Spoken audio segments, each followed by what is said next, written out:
Welcome to each and every one of you to meeting number 32 of the House of Commons Standing Committee on Transport, Infrastructure, and Communities.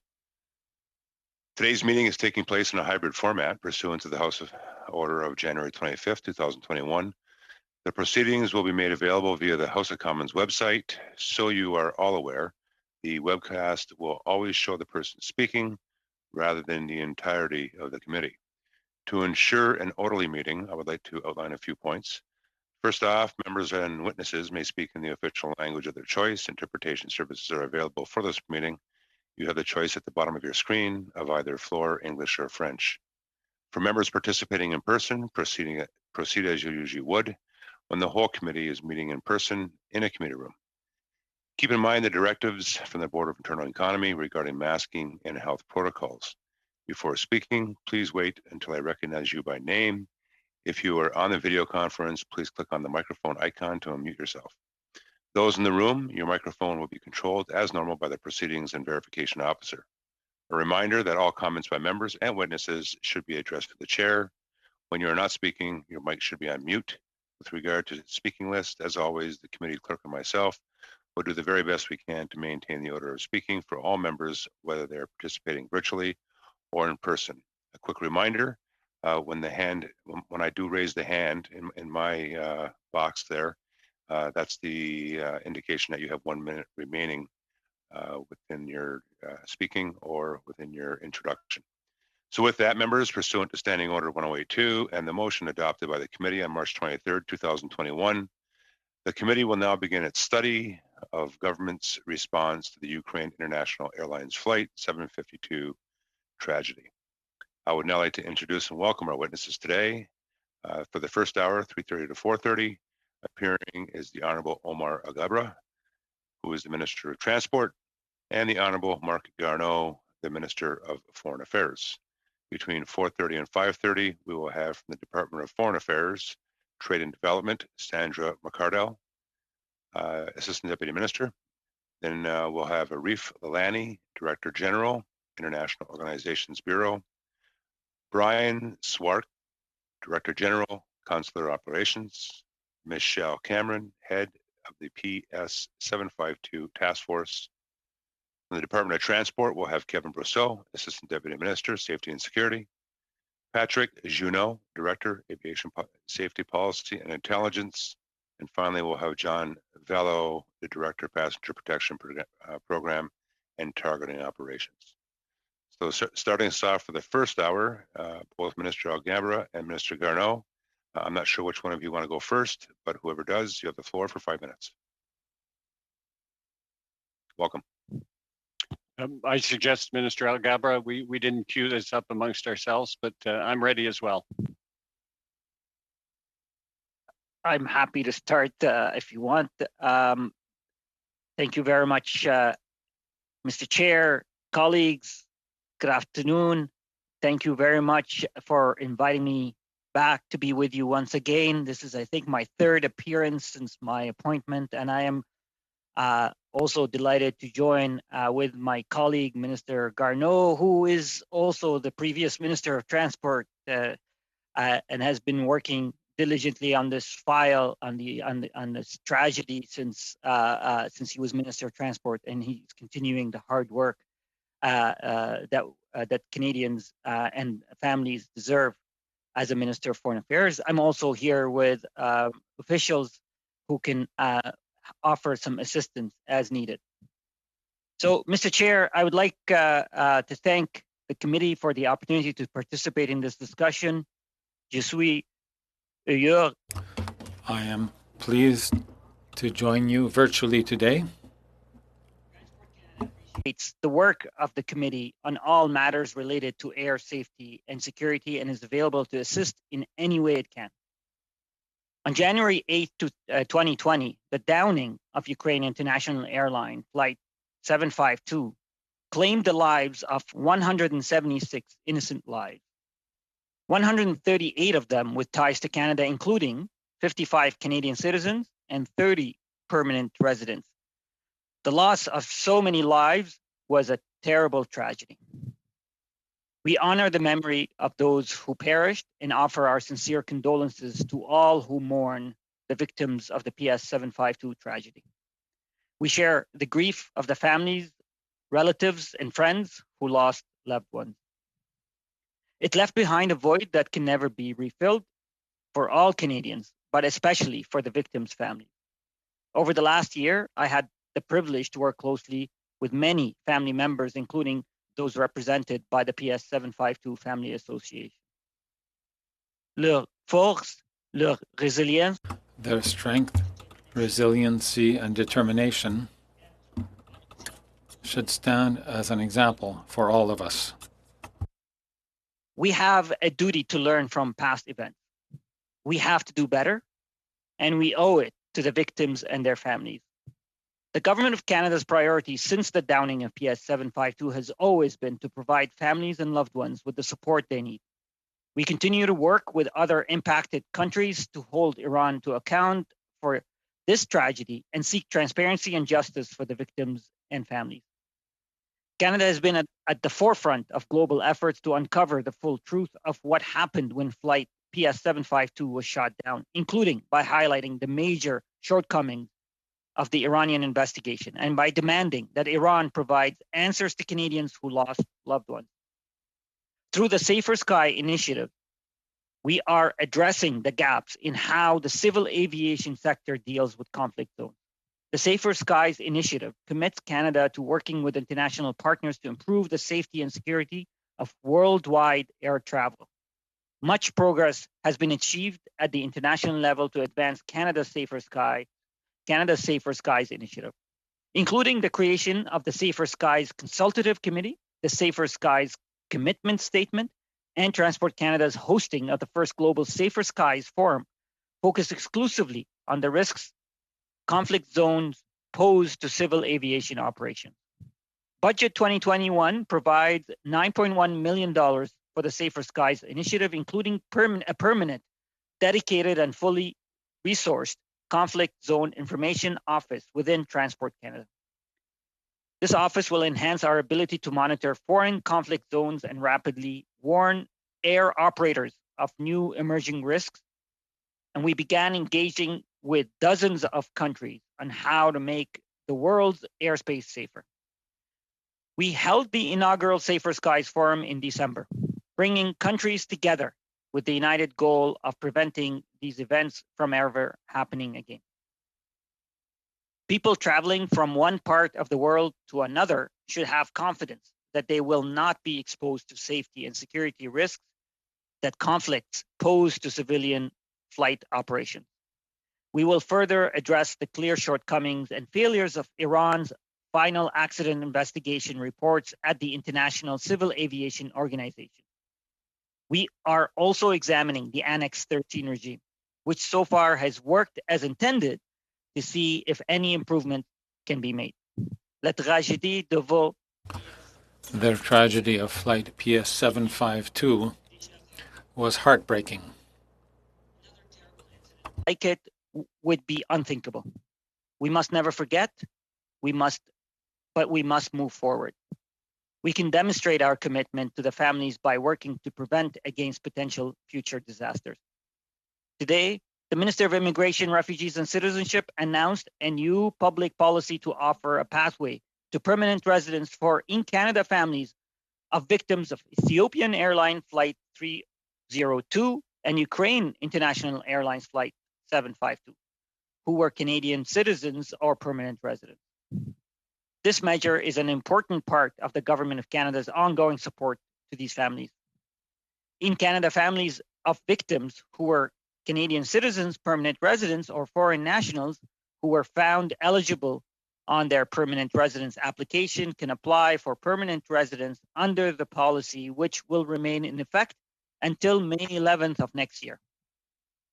The Government of Canada is committed to supporting these families who have demonstrated strength, courage, and grace throughout this difficult and challenging time. Every aviation tragedy and each loss of life is one too many. This is why we continue to ensure better and safer air travel for all Canadians, both at home and abroad. To honor all victims of air tragedies, the Government of Canada has designated January 8th of every year as a National Day of Remembrance for victims of air disasters. On this day, every year, we will stand with Canadians across the country to remember and honor the people who were lost in these tragedies and mourn alongside those they left behind. And we will continue to work to ensure this never happens again. I want to thank you again, Mr. Chair, for the opportunity to meet with you virtually today.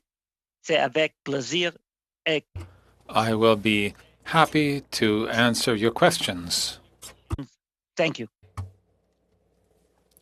Merci beaucoup, ministre Alghabra. Et nous passons au ministre Garneau. La parole est à vous pendant 5 minutes. The translation, we're getting a mix between French and English. I'm hearing both. So, Mr. Clerk, if you want to deal with that. Mr. Garneau, you have the floor. Merci, Monsieur le Président. Thank you, Mr. Chair, and thank you for giving me this opportunity to speak to your committee today. I'm pleased to be back, this time as Minister of Foreign Affairs. January 8th, 2020. We remember our feelings of devastation from the tragedy.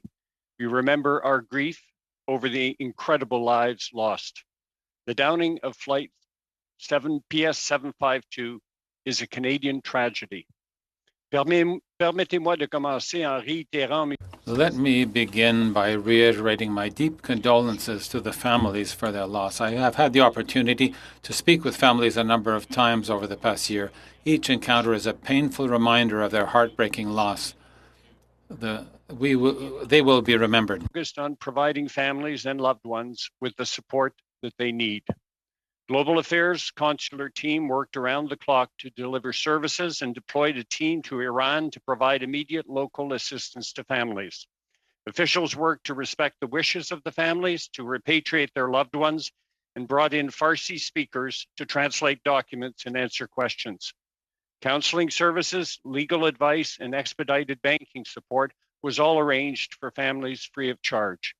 Visas were facilitated to enable relatives to travel to Canada to settle affairs and to support surviving family members with all fees waived. RCMP coordinated local police across the country to offer continuing support to all family members. To reduce the immediate financial burden as families dealt with the loss of their loved ones, $25,000 per victim was made available to families for emergency costs, and Canada matched private donations to the Canada Strong campaign, and talks were opened with the airlines to ensure prompt compensation as required by law. Our support to the families continues to this day with regular communication with families. In December, the Prime Minister designated January 8th of each year as the National Day of Remembrance for victims of air disasters. We are offering a pathway to permanent residence to family members, establishing scholarships in memory of those lost on Flight PS 752 on this tragedy. And the Prime Minister was very clear from that first day. Canadians and the families have questions, and they deserve answers from Iran. We knew that getting a full accounting of the causes of this tragedy from Iran was going to be a long and difficult process. Their refusal of transparency and their lack of transparency has not inspired confidence. Fearlessly and in coordination with other nations affected by this tragedy, to keep Iran accountable for its actions, Canada founded the PS 752 International Coordination and Response Group to bring the voices and efforts of all the grieving nations together. We have repeatedly raised PS 752 at the ICAO Council, the UN General Assembly, the UN Human Rights Council, and just recently last week at the G7. In March of 2020, our government appointed the Honorable Ralph Goodale as the Prime Minister's Special Advisor on PS 752, and in December 2020, he delivered his report. In it, Special Advisor Goodale asked 23 groups the critical questions that we expected Iran to answer. Despite Iran's final report released in March of this year, 14 months after the downing, we are still without a complete accounting of the events that led to the disaster. Nous savions We knew that we could not trust Iran to produce these answers. This is why we stood up the Canadian Forensic Examination and Assessment Team. We await their final analysis, but we fully expect a transparent account of what Canada knows and an assessment of Iran's final report, including what questions remain outstanding. Process of negotiations with Iran to ensure they make full reparations, which includes a transparent accounting of the true causes of this tragedy, as well as compensations. We enter this process with eyes wide open. Our focus will be on getting answers back with credible evidence from Iran, first and foremost, for the victims and their grieving families. We will also ensure that we receive assurances in concrete terms that measures have been put in place to prevent such a tragedy occurring in the future. Throughout this process, we will continue to keep the world's attention on this tragedy. We will raise it at every appropriate multilateral venue. Our resolve will not fade, and we will never forget this tragedy. This is our solemn promise to the families of the victims and indeed to all Canadians. I am now ready to answer your questions. Thank you very much, Mr. Chair. Thank you, Minister Garneau. We're now going to move on to our first round within the first hour. Starting us off from the Conservatives, Ms. Cusi, you have the floor for 6 minutes. Minister Garneau, on January 8th, 2020, PS 752 was struck out of the sky by 2 Iranian missiles. 176 souls on board perished. 138 were heading to Canada. 55 were Canadian citizens. 30 were permanent residents of Canada. Do you believe that the downing of PS 752 was an attack against Canada? Yes or no? Mr. Garneau. I thank my colleague for the question. We have, as a result of the tragic downing of PS 752, required those answers from Iran. And I have to say, as I said in my opening remarks, that those answers have not been provided to us as of yet. Minister, or rather Special Advisor Goodale, in his final report, put out a list of 21 critical questions that remain to be answered. Questions such as, why was the airspace left open? Why were the airlines that were flying out of Tehran airport not notified that there was a heightened level of security? Those questions remain to be answered. Iran has not provided all of the answers that we are looking for, and we will continue to push for those answers. Ms. Cusi. Minister Garneau, do you believe Iran targeted Canada in response to the assassination of General Soleimani? Yes or no? Minister. We are waiting for the forensic report, which I mentioned in my opening remarks. Hopefully that will provide further information on what actually happened that night. But ultimately, Iran knows all of the facts and Iran must provide all of the answers, and that will be part of our negotiations. Ms. Cusi. Minister Garneau, why has no response been taken by this government of any significance, in particular implementing Magnitsky sanctions specifically against Iran, in particular placing the IRGC as a terrorist group, as was passed in the House of Commons in the last Parliament? What is most despicable, Minister, is your government continues to exploit the pain of the victims' families while not taking any unilateral actions. So when will you have the courage to act on behalf of the victims' families and Canadians? Mr. Garneau. Mr. Chair, I would like to say very, very clearly that we have been working tirelessly to get the answers so that our families, grieving families, can get full accountability on what happened with PS 752. We will continue to push for it.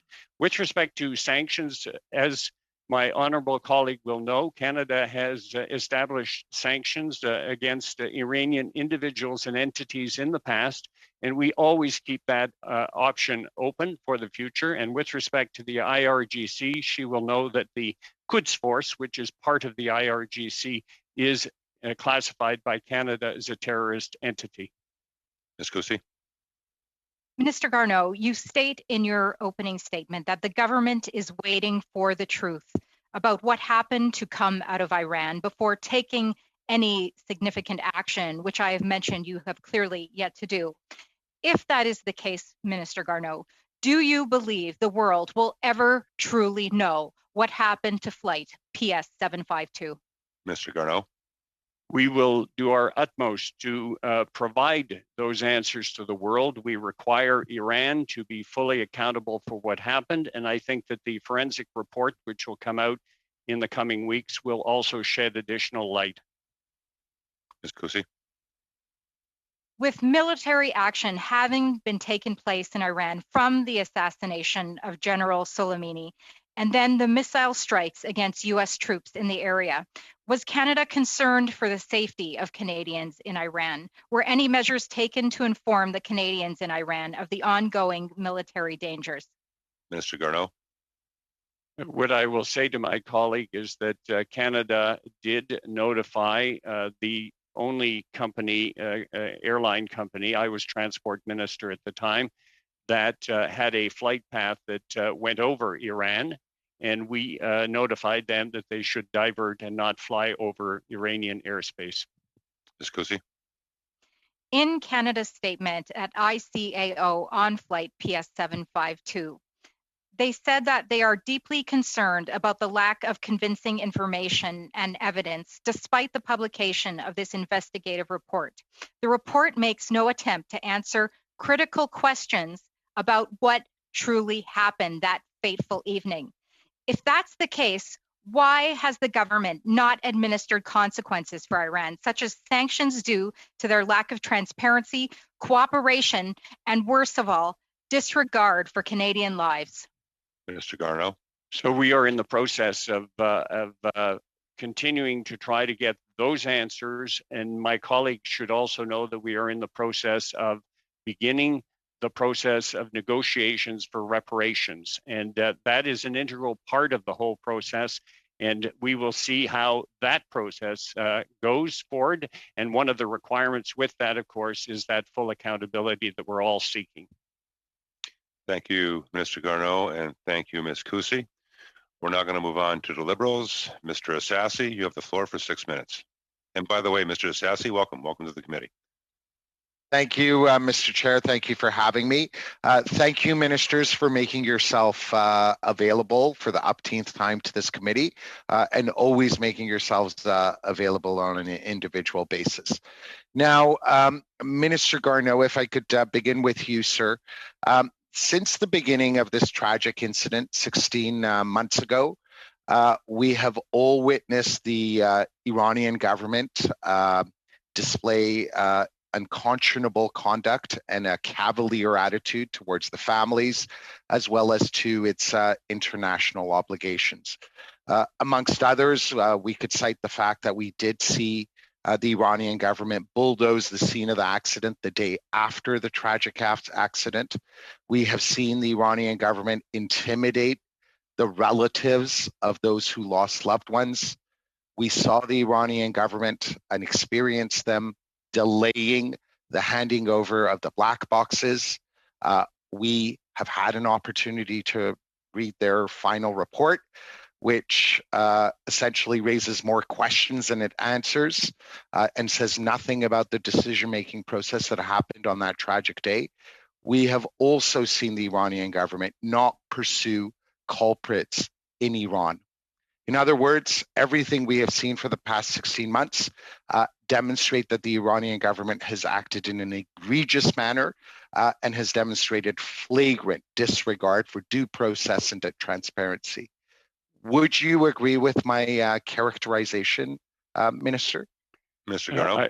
Yes, Mr. Elsassi, I would agree 100% with your characterization. It began right away with Iran, first of all, denying that they had committed this shooting down of flight PS 752. And as you pointed out, in the ensuing months, intimidating family members, it took us repeated communications with Iran and speaking at ICAO to finally get them to send the black boxes to Paris for analysis. The report that they have put out is totally unacceptable in terms of accountability. The Iranian final report says that it was human error, and they've recently announced that they're indicting 10 people. What they're doing is laying the blame on some low-level people who operated the missile battery and not providing the accountability within the chain of command and the real decision makers surrounding this, and answering why the airspace was left open and why the airlines were not warned that there was a heightened level of activity. The behavior of the Iranian government has been frankly unconscionable in this past 15 months, and we are going to continue to pursue them so that we have accountability for the families. Mr. Sassy.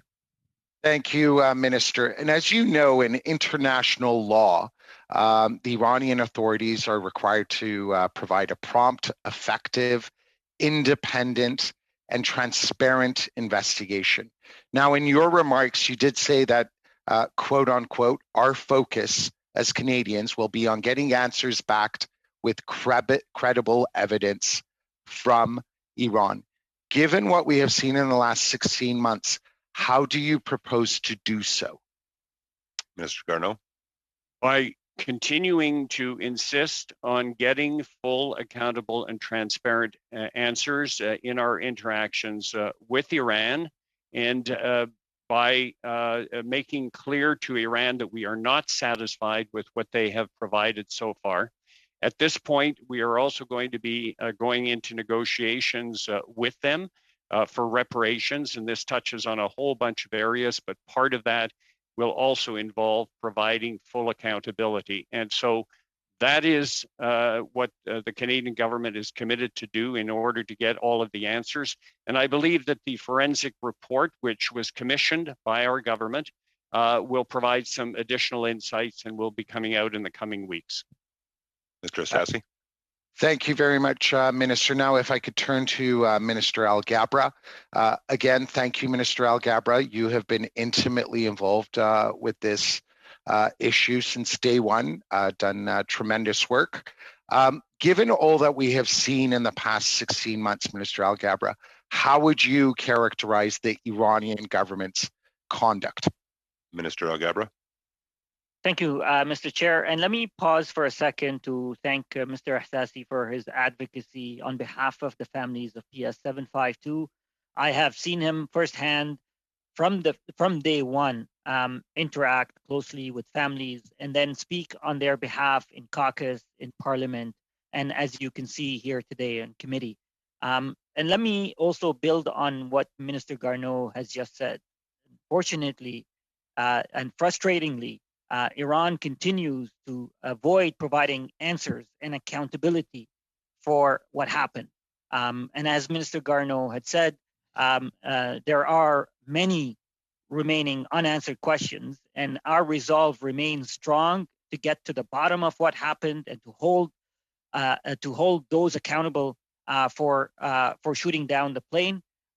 So we will exhaust all international avenues, work with international partners, continue to pressure Iran on getting answers for what happened. Thank you, Mr. Alghabra, and thank you, Mr. Sassy. We're now going to move on to the block. Mr. Barcelona-Duval, you have the floor for 6 minutes. Monsieur le Président. Thank you, Mr. Chair. I think, like everyone else, just about everyone found it to be quite a shock when we learned about the shooting down of flight 752, which was shot down by Iran. And I think that the victims, of course, and their families primarily still have to live with the consequences of that. But I also think that citizens and Canadians, including Quebecers, who have asked themselves questions about why it is that a plane was shot down like that.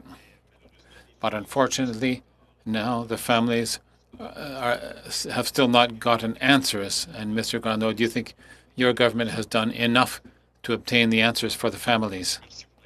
Thank you for the question.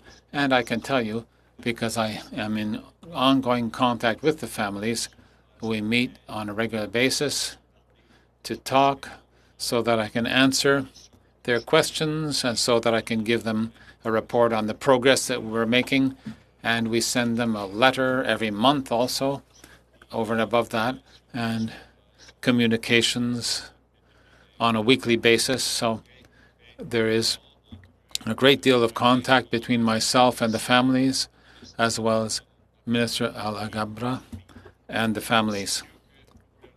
And of course, we tell them that we are continuing to look for answers, because the reports, first of all, the preliminary report and then the final report, did not answer all the questions that had to be answered openly and transparently. And we assure them that we are going to continue working to obtain those answers because it is so important to them. And in the meantime, we are providing them with a great deal of services that I mentioned in my opening remarks to try to give them support during that very difficult time. Thank you for your answer. I'm trying to understand this because Canada obtained a status of expert in the investigation to find out what happened. Unfortunately, we were not able to learn much about it. Why is it then that we only obtained an expert status in view of the significant number of victims?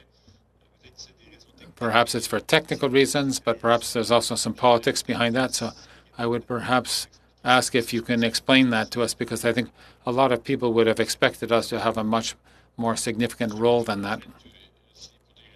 Actually, it's for technical reasons. The rules are very specific when there is a tragedy that occurs. The countries that are considered as the main countries are, first of all, the country where the incident occurred. Secondly, the country represented by the airline. And thirdly, the country or countries that manufactured the airplane. So in this case, the frontline countries were Iran, Ukraine, and the United States, and France. France manufactured the engines of the airplane.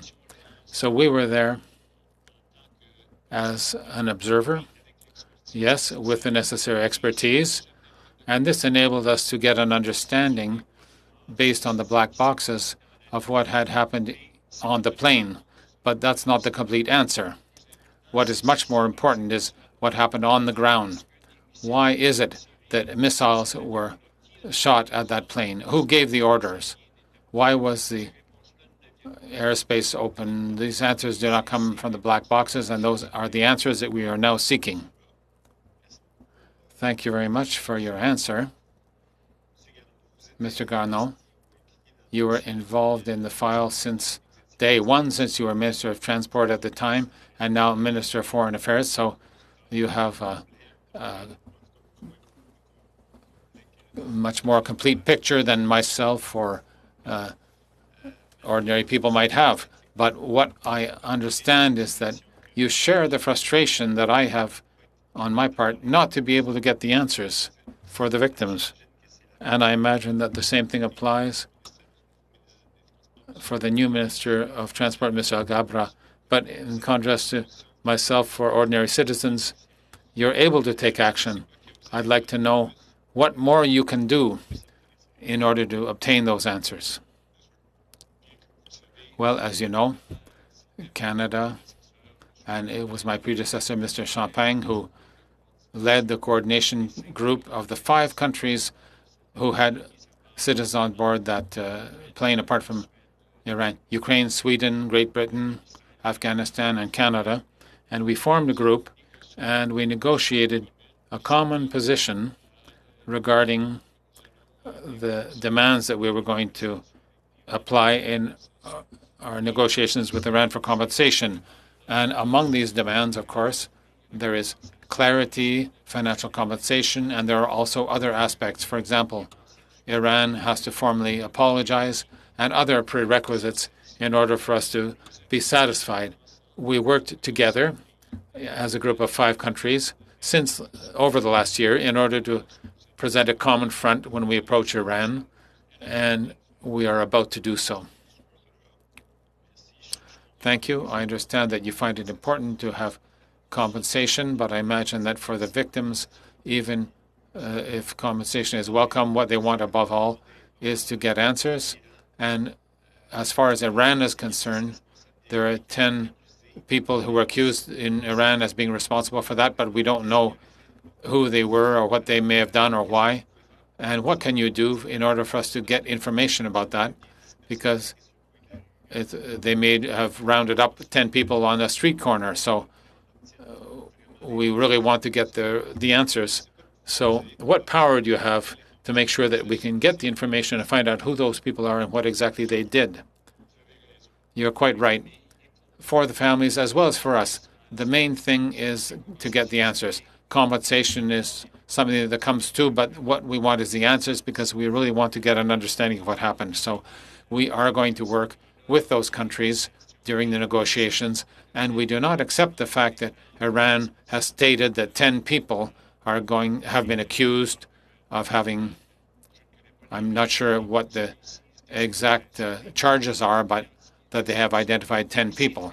We know very well that, and this was in the final report, that they completely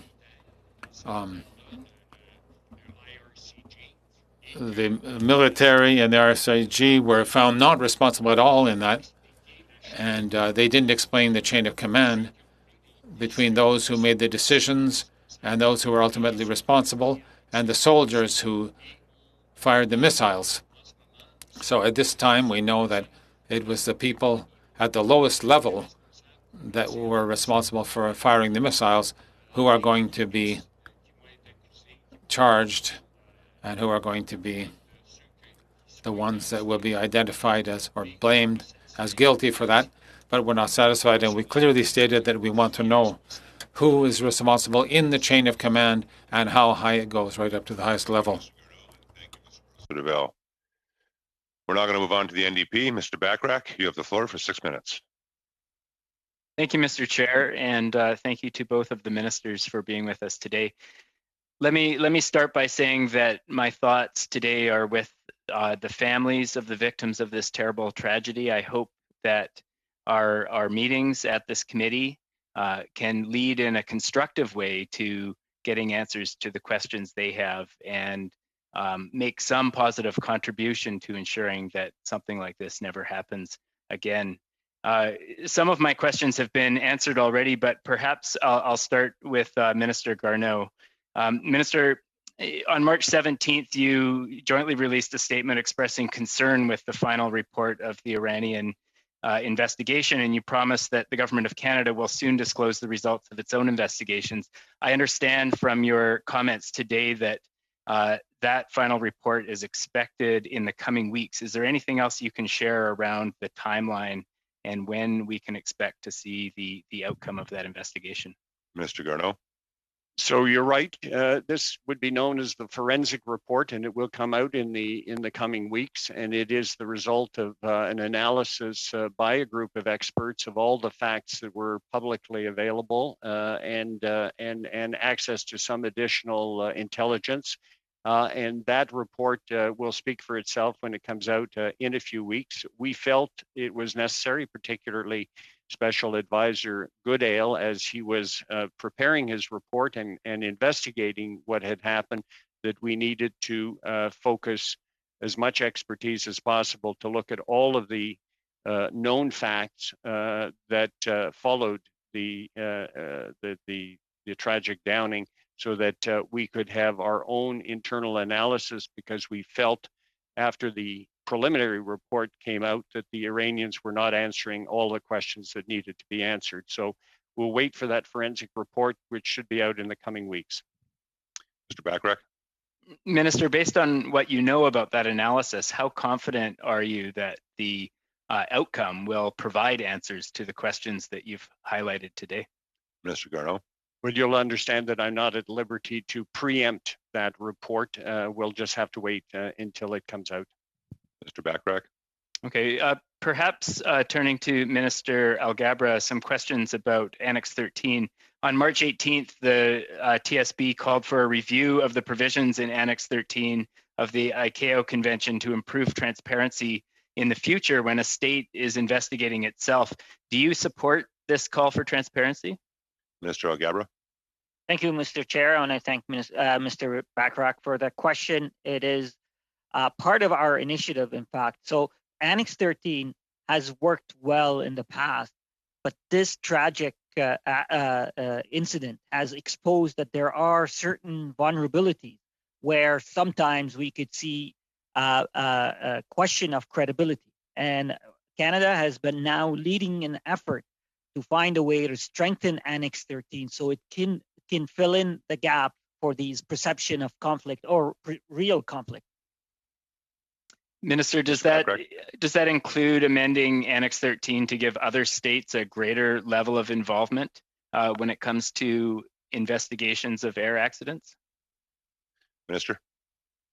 Mr. Chair, yes, it involves strengthening Annex 13. I don't want to prejudge the outcome to be exact on how Annex 13 will be prescribe enhancement. But for sure, we need to strengthen Annex 13 because we just found out that there's weakness in how it's structured right now.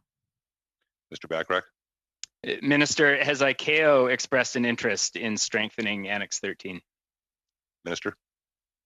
ICAO has been supportive of our efforts to benefit from the lessons learned from this tragedy.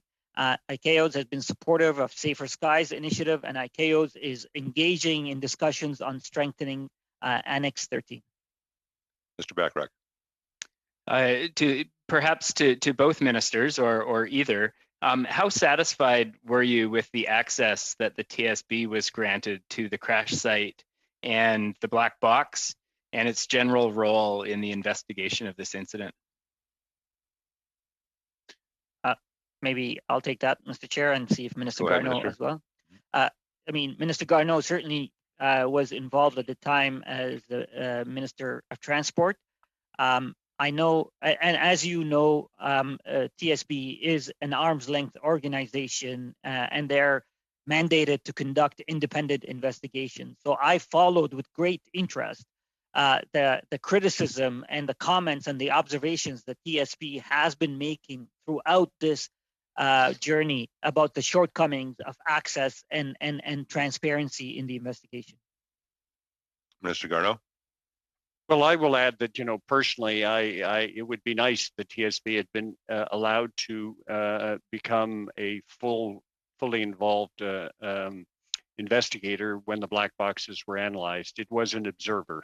And that is because of very prescribed rules that exist, as I explained in French, which say that the ones who have the principal role are the country where it happened, that's Iran, the owner of the airline, which is Ukraine, and the maker of the airline, which is the United States and France. That's prescribed in the rules. Our Transportation Safety Board has a huge amount of expertise.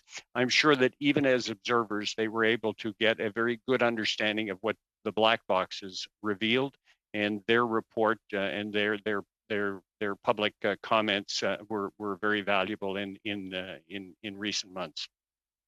Thank you, Minister Garneau. Thank you, Mr. Bachrach. Mr. Alghabra. We're now going to move on to our second round. We have starting us off for 5 minutes, Mr. Shipley of the Conservatives. You have the floor for 5 minutes. Thank you, Chair, and thank you to ministers for being here today. I'd like to start off with Minister Garneau. Minister Garneau, the Canadian Coalition Against Terrorism would like this government to do more to hold the Iran government accountable for this terrible attack.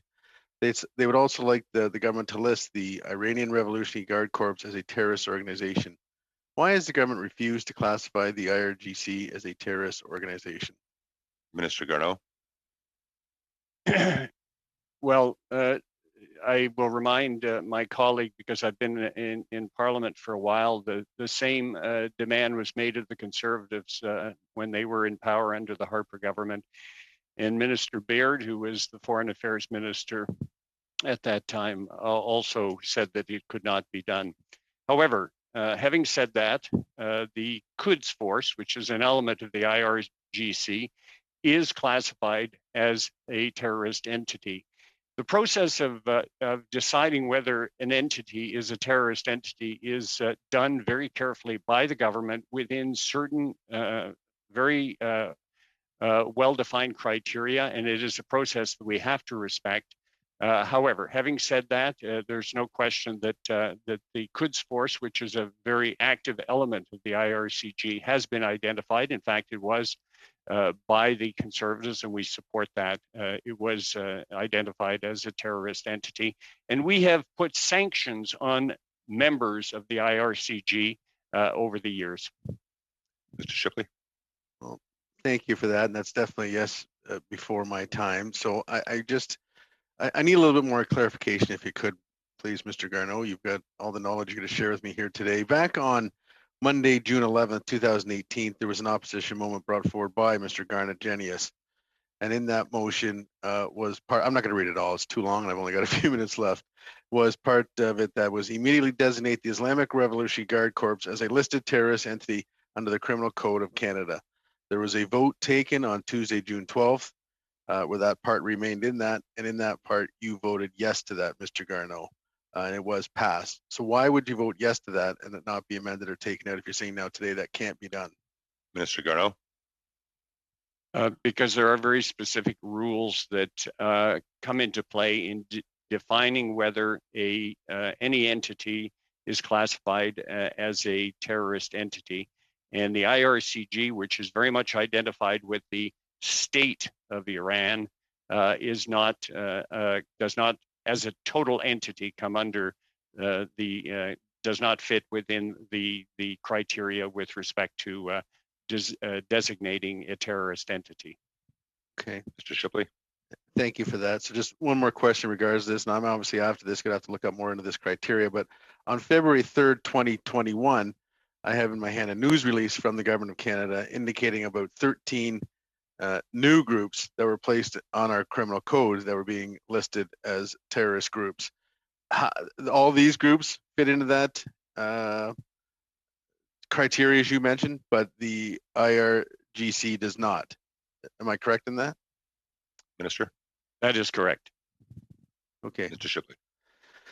Moving on then, Mr. Garneau, thank you for that. What role has Canada played in the international coordination response group with other countries, namely Ukraine, Sweden, Afghanistan, the United Kingdom, to hold this Iranian regime accountable for their actions?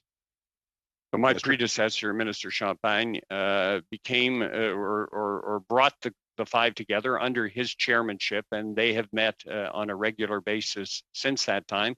And I will be meeting with them very shortly. And the purpose of creating this coordination group was so that, and it included the 5 countries that had citizens on board that died, apart from Iran itself, which had citizens as well, was to arrive at a coordinated approach with respect to how we would deal with Iran, particularly in the context of seeking reparations. The feeling was that it would be very important for us to be unified and in approaching Iran with our claims based on a common approach with respect to what we were looking for. So this group has met on numerous occasions.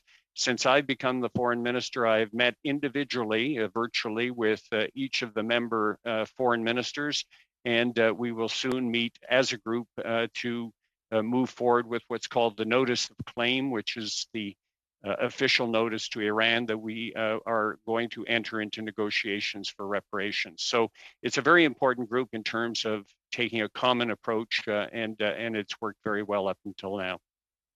Thank you, Minister Garneau, and thank you, Mr. Shipley. We're now going to move on to the Liberals. Ms. Jacek, you have the floor for 5 minutes. Thank you, Mr. Chair, and thank you to both ministers for being here in front of our committee yet again. York region was particularly hard hit by this shooting down of Ukrainian Flight 752 because so many people of Persian origin live here. They're our friends, our neighbors. And in my own riding of Markham Stouffville, we lost 3 members of the Rahimi family. The town of Whitchurch Stouffville did organize a candlelight vigil. And during the tributes that we heard that evening, it was very, very clear that they had become really well-loved members of our community. And so I am very pleased, Minister Garneau, that you're keeping those lines of communication as open as you can, as you discover more of the answers. We did see in the Ethiopian Boeing MAX 8 crash that this was particularly important, keeping as much information as you possibly can to the family's attention. But my first question is for Minister Alghabra, because it's so important that we prevent in any way that we can any future tragedy like this.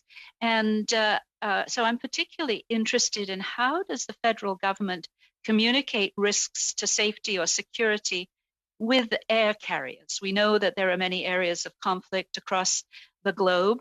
So what does that look like? What kind of communication occurs? Minister Alghabra. Thank you, Mr. Chair. And I also want to thank Ms. Jessic for her advocacy on behalf of the families. Undoubtedly, York Region has been hit hard. Not only immediate families live in the region, but there are so many friends who live there. And I've been there on many occasions meeting with families and their friends. And I want to thank her for her advocacy. And she's right. It is very important, and Transport Canada takes its role extremely seriously to ensure that we constantly liaise with Canadian air operators to share information, to discuss and to provide them information on risk profiles and appropriate mitigation measures. And we do this on a regular basis, either through notice to airmen, which is or known as NOTAM, or through the Aeronautical Information Circular, which is a notification mechanism that we provide to air operators. But I do want to say that because of what happened, we look to strengthen our mechanisms or our systems. And Transport Canada has recently established a conflict zone information office to be responsible for monitoring foreign conflict zones and issuing notification to air operators so they have the information that they may not otherwise have to keep their passengers safe. Do the airlines actually notify passengers? How does that risk assessment end up? Are airlines required to notify passengers of any particular risks? Minister. Mr. Chair, the information comes into 3 different levels. One is just as information, providing information to the air operators so they are aware. The second type of information comes as in a form of recommendation, where we would recommend mitigation measures. And the third form would come in a NOTAM, which is notice to airmen, where we ban flights from flying over certain zones. So it is really incumbent on the air operators to take those type of information seriously and act accordingly. Ms. Jessic. Thank you, Chair. So you've touched on the role of ICAO to a certain extent, but can you explain maybe in a little more detail the role that ICAO plays in promoting safer airspace and explaining the dangers of conflict zones? Mr. Alghabra.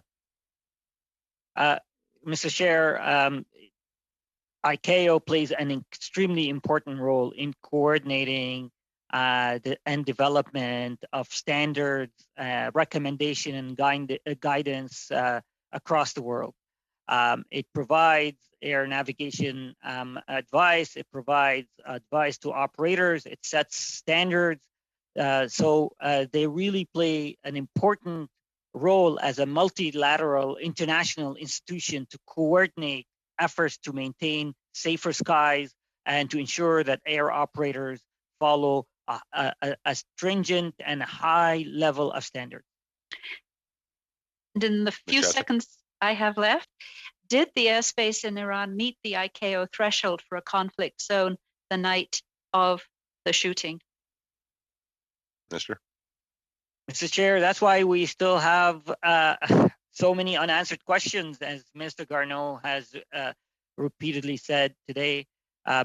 Iran is refusing to answer why was their airspace left open, why they gave permission to the airliner fly under these circumstances, and it is the lessons from that particular tragedy that we're creating the Safer Sky initiatives, because we know now we need to play a global leadership role on identifying, assessing, and providing information on global conflict zone and provide information to air operators. Thank you, Minister, and thank you, Ms. Jacek. We're now going to move on to the block. Mr. Barroso-Duval, you have the floor for 2.5 minutes. Thank you, Mr. Chair. In the discussions we have had thus far, Mr. Algaraba and Mr. Garneau and even other members of the committee, we've come back frequently to the issue of the fact that it's impossible to get answers from Iran and that we're unable to clarify the mystery, so to speak.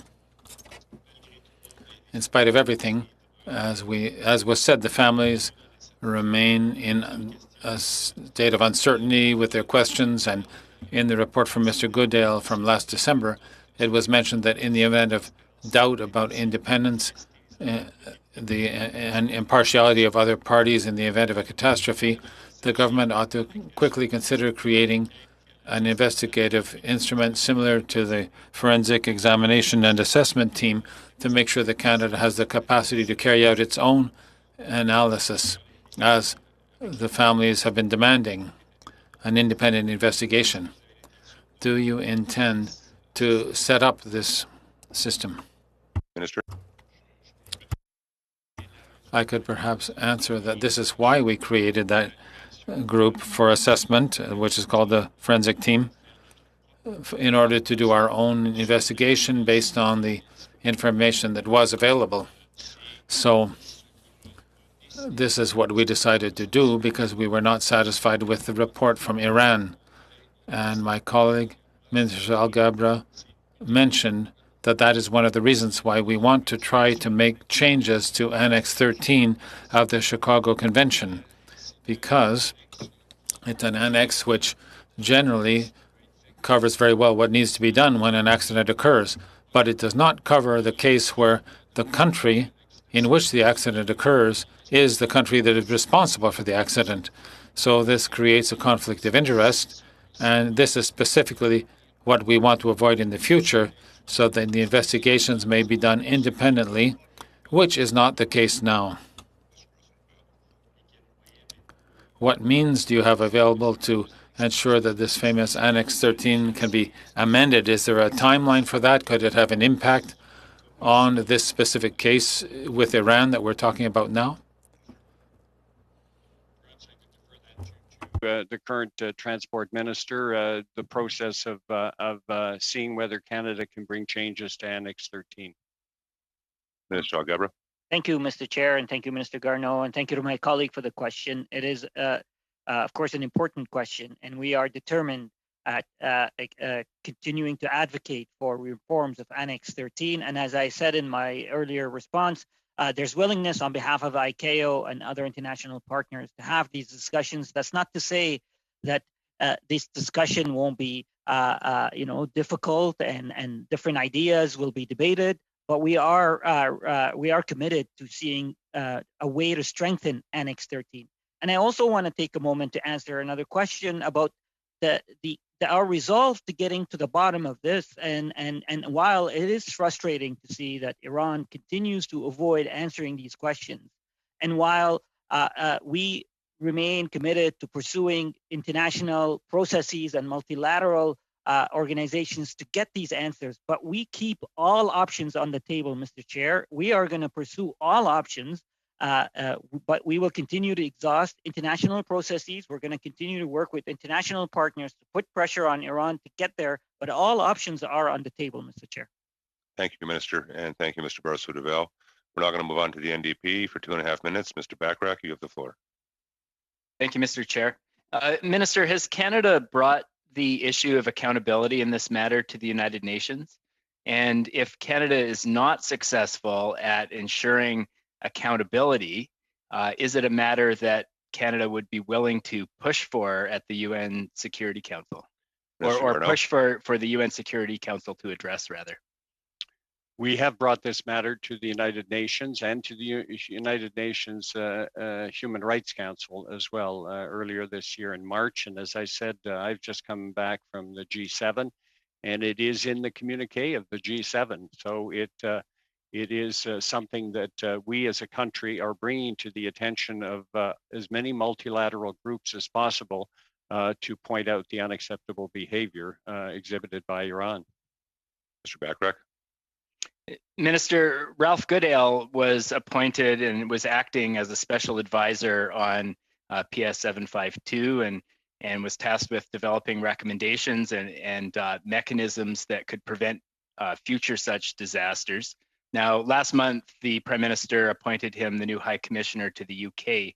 I'm wondering what happens to his role on this file, and will a new special advisor be appointed?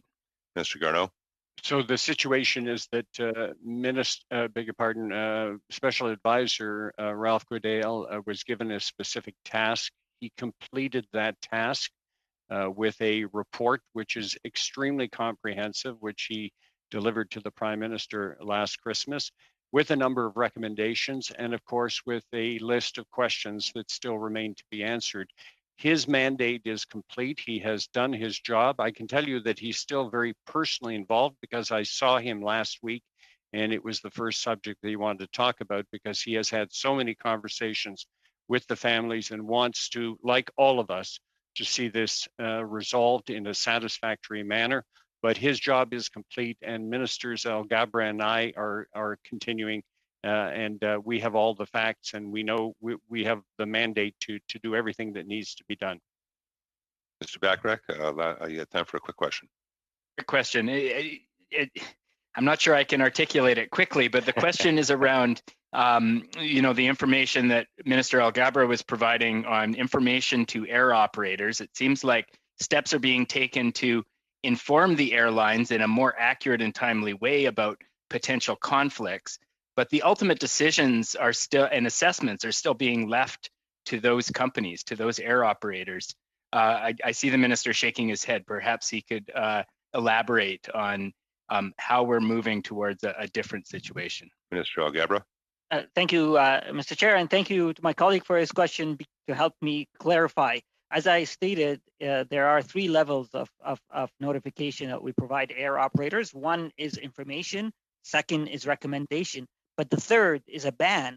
And in fact, I can say that we recently, using the office, the newly formed office, issued a NOTAM over certain parts of Ukraine because of the rising tension, military tension at that border. So we've seen the results of this office take effect and issuing a ban for Canadian operators not to travel over that region.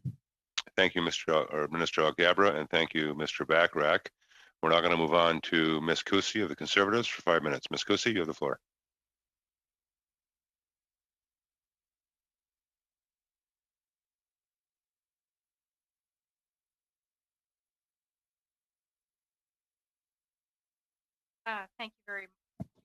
Thank you very much, Mr. Speaker. I'll be passing on my time to Mr. Cram.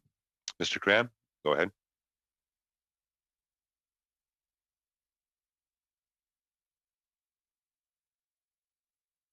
I think you're on mute, Michael.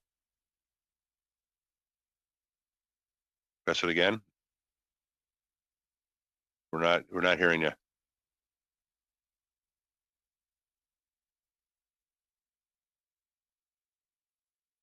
It's okay. I'll go ahead while Mr. Cram is getting set up there. So I'll go back to Minister Garneau, Mr. Chair, if you will acknowledge me. Sure, go ahead, Ms. Kusi. Thank you very much, Mr. Chair. So Minister Garneau, I just absolutely have to compliment your colleagues who are here today, who all just make just fantastic points. Mr. Alsasi, in particular, he outlines very clearly and even more articulately than myself the atrocities of the Iranian government in their attempts to stymie and hold up this process.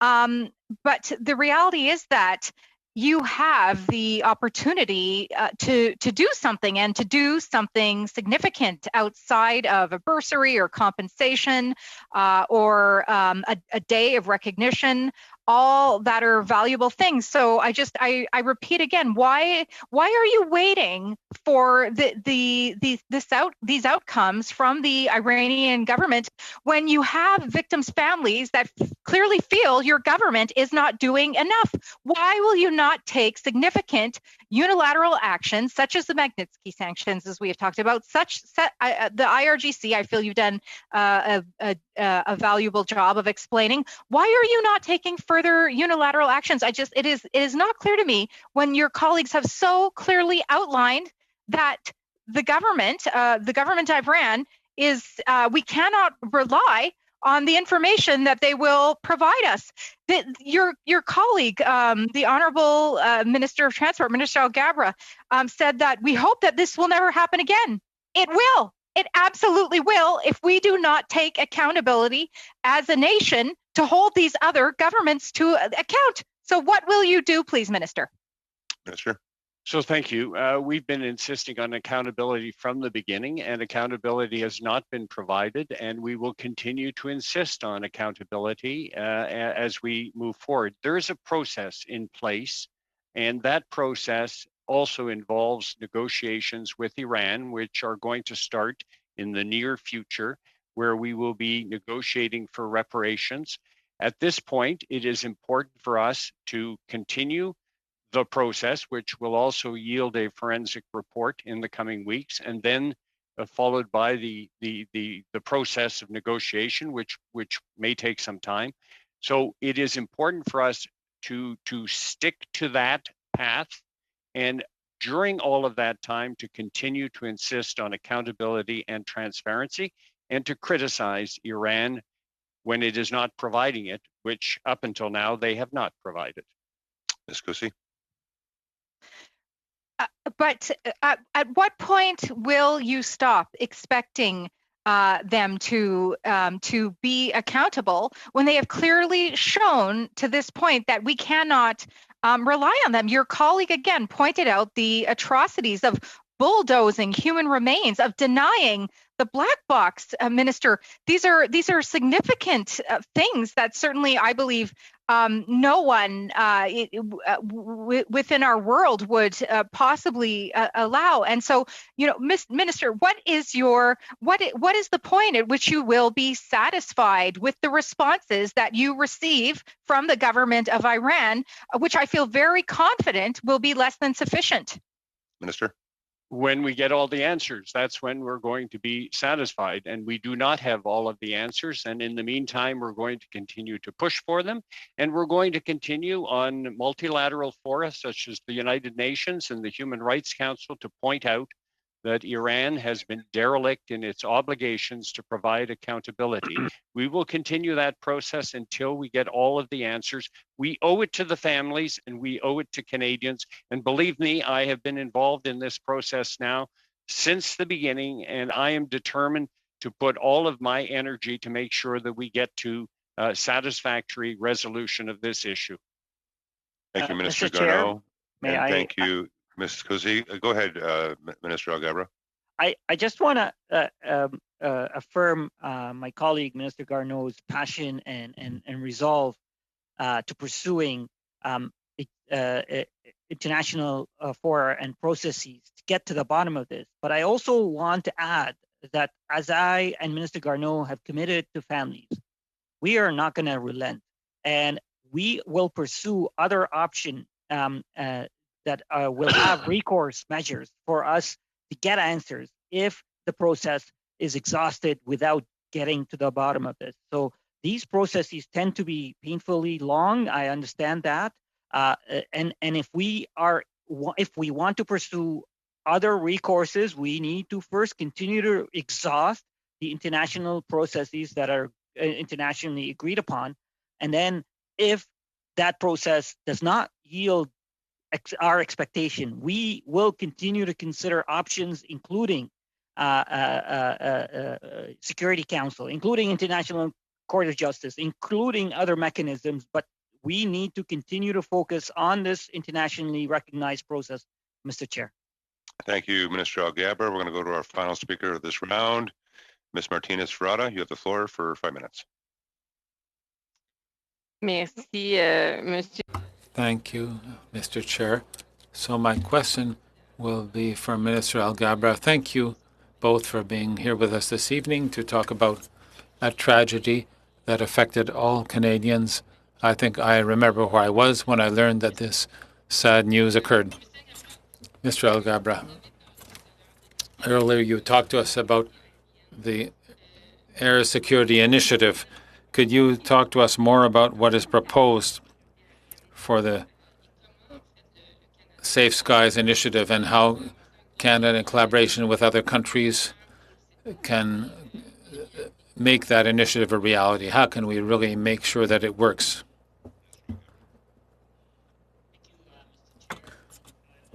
Take a moment to thank my colleague and parliamentary secretary for her hard work and welcome her to the committee and to Transport Canada. And her advocacy and insight have been incredibly helpful to Transport Canada.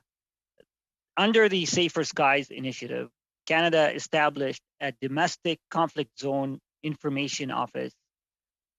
This office monitors foreign conflict zone 24/7, and it creates efficient and timely sharing of information and intelligence, both domestically and internationally. So what this office monitors on a regular basis, it monitors and it assesses risks at areas of interest, and it shares information with air operators. And based on the assessment of the office comes up with, we provide information. And as I stated earlier, that information could take several forms. It could be information, it could be recommendation, or it could be a flight ban. Ms. Martinez-Ferrada. Thank you, Mr. Chair. Minister Alghabra, what I understand then is that we want our skies to be safer and not experience another tragedy such as the one that Canadians suffered. Apart from the Safer Skies Initiative, what can we do to make commercial flights safer? How can we establish communications with states and work at the international level so that our commercial flights are safer? Thank you, Mr. Chair. Transport Canada is leading two global initiatives that bring partners together to broaden this global civil aviation system awareness of conflict zone risks and risk management and best practices to enhance international dialogue and strengthen information sharing policies. So we've created the Safer Skies Consultative Committee and the Safer Skies Forum.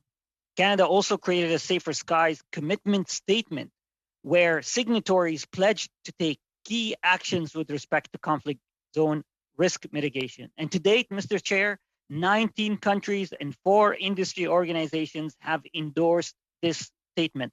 That is significant progress to keep our skies and global skies safer.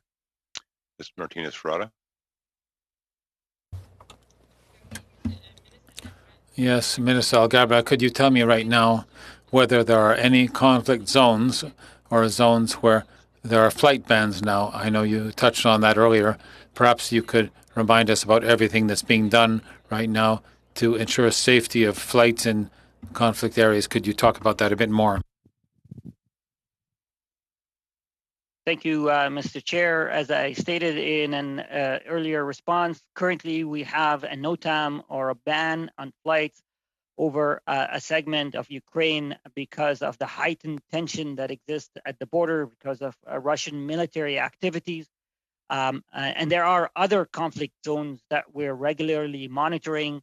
They include I'll just name some countries: North Korea, Syria, Libya, Saudi Arabia, and a few other countries. So we're constantly monitoring the entire globe, but certainly have conflict zones that we provide additional attention to. Ms. Martinez-Ferrada.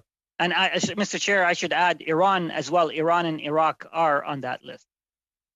Thank you, Minister. Ms. Martinez-Ferrada. Yes, just briefly a question perhaps for Minister Garneau. Minister Garneau, you held the position of Minister of Transport until recently, and now as Minister of Foreign Affairs. I listened to what you told us with a great deal of passion earlier on what you intend to do to get to the root of this tragedy and make sure that Canadians will get the answers that they deserve. I would like you to tell us now how you're going about that process of trying to get to the root of this tragedy and to try to get the answers that Canadians deserve to obtain. Merci beaucoup. Thank you for the question. Very simply by following a process, but by not taking my foot off the gas, so to speak. We absolutely have to keep the pressure up on Iran to give us the answers. We have various mechanisms to do this, and we're not going to let go until we get those answers. And if the normal processes that we go through to get those answers are not sufficient, there are other options that we could pursue. But for the moment, we're trying to work within the established procedures at the international level. But we're going to continue 100%. And thank you, Ms. Martinez-Ferrada. And to both ministers, I want to express my sincere appreciation on behalf of the committee. You both went 20 minutes over your time, so you gave us that extra time, and we very much appreciate it.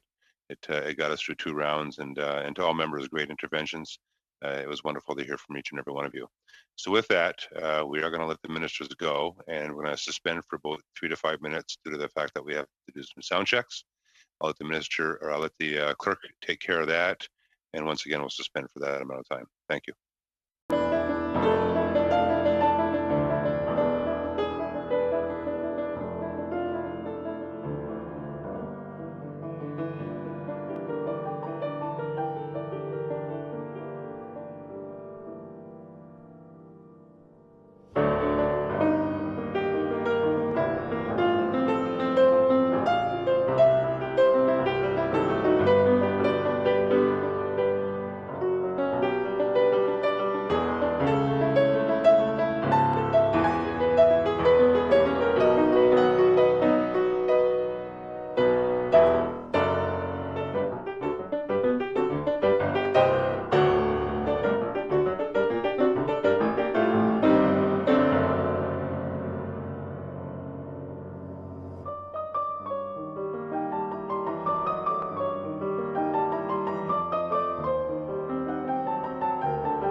Okay, well, thank you, Mr. Chair, and thank you to the witnesses for joining us today. My questions will be about the safer skies strategy that the ministers talked about in the previous hour. I think that people of all political stripes can agree that preventing passenger airliners from being shot out of the sky is a good thing and a public policy worth pursuing. And so I was wondering if the witnesses could tell the committee if they believe that flying internationally over conflict zones is safer today than it was a few years ago, and why or why not? Thank you, Mr. Chair. It's a difficult question to answer because of the dynamic nature of conflict zones, of international safety. But I will say a few things. Post MH17, the Dutch did a significant amount of work and made progress in relation to ensuring international safety of international civil aviation.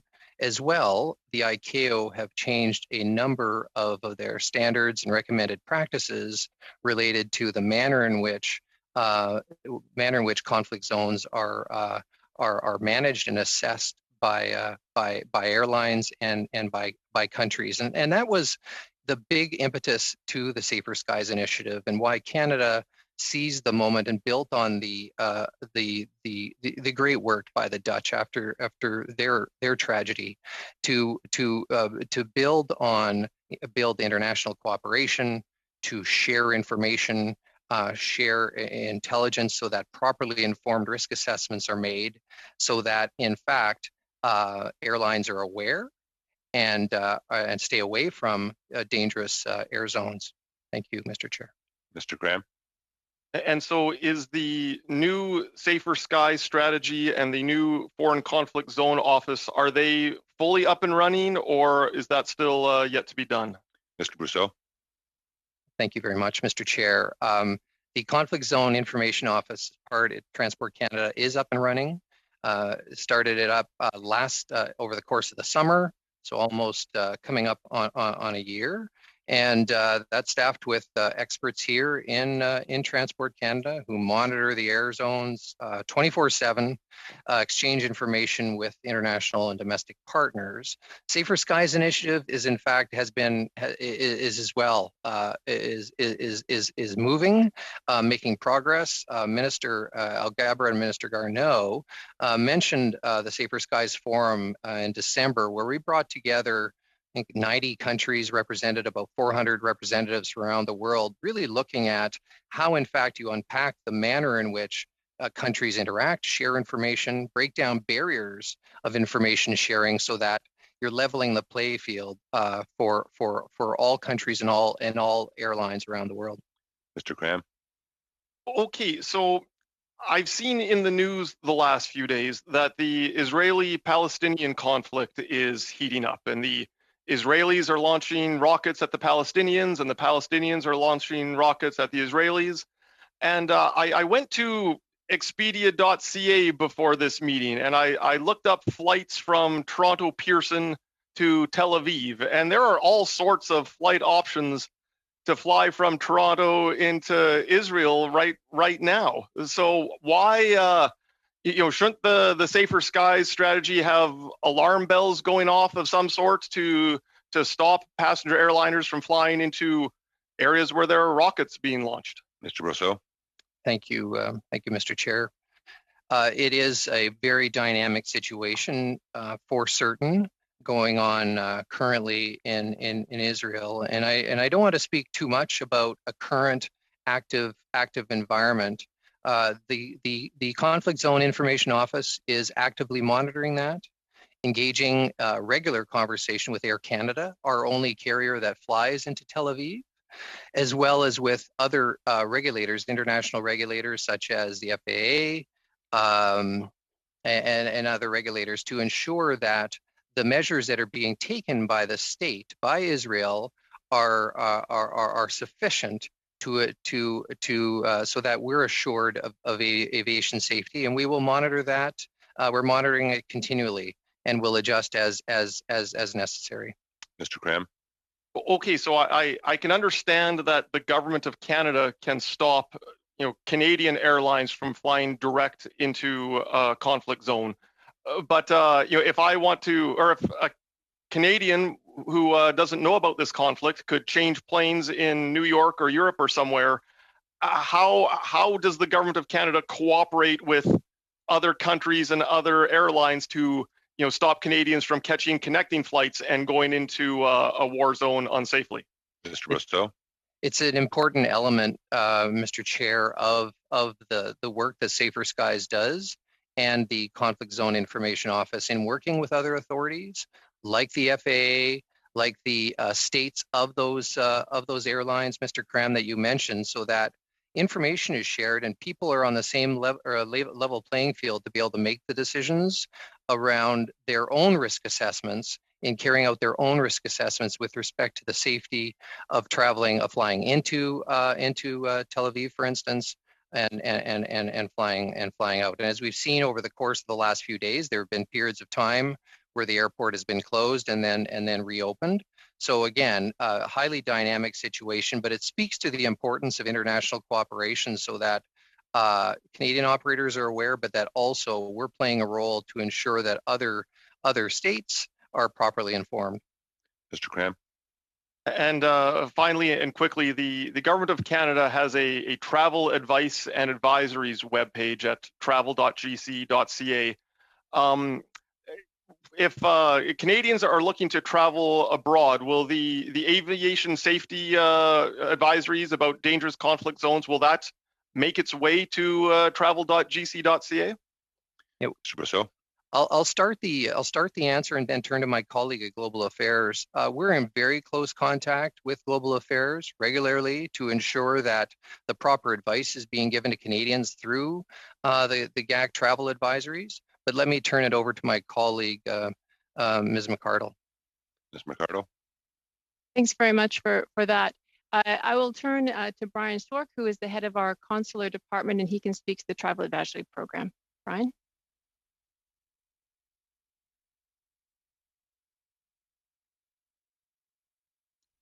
Go ahead, Mr. Zwark.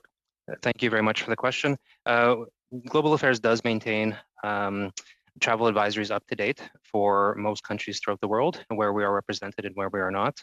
The information and the question raised regarding the Safer Skies initiative and active conflict zones, we will need to explore to make sure that we are including all of these developments.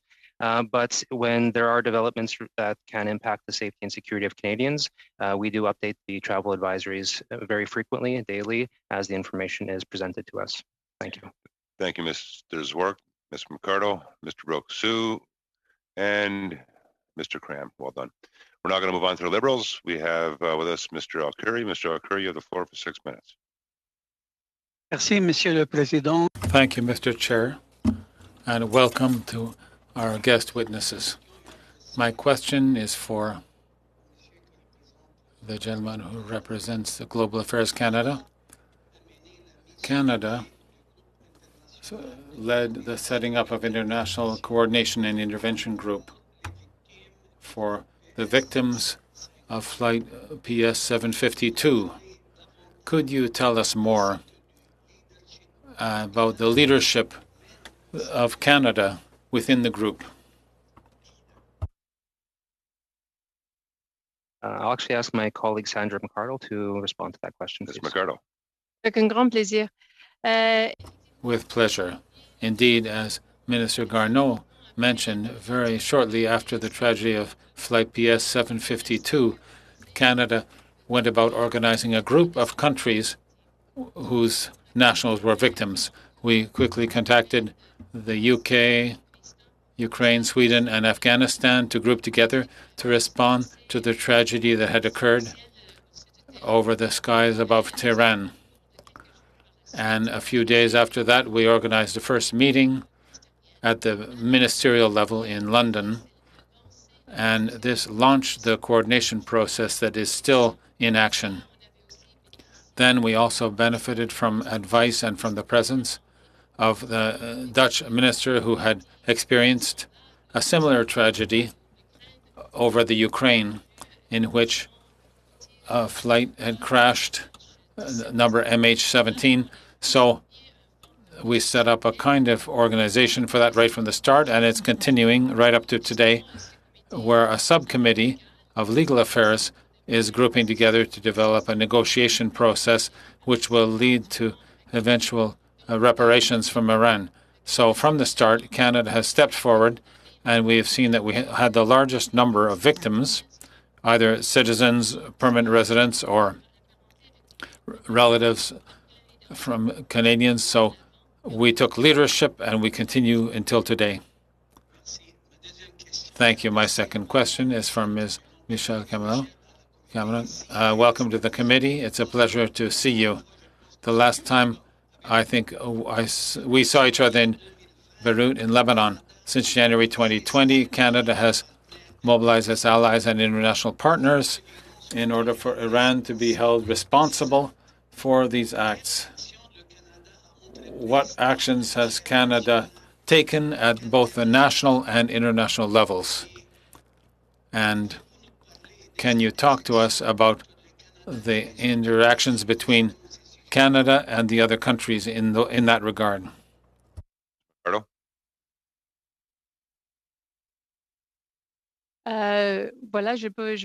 Okay, may I begin? You asked the question to Ms. Cameron. Okay, as you mentioned, in this group, we had a number of areas of cooperation.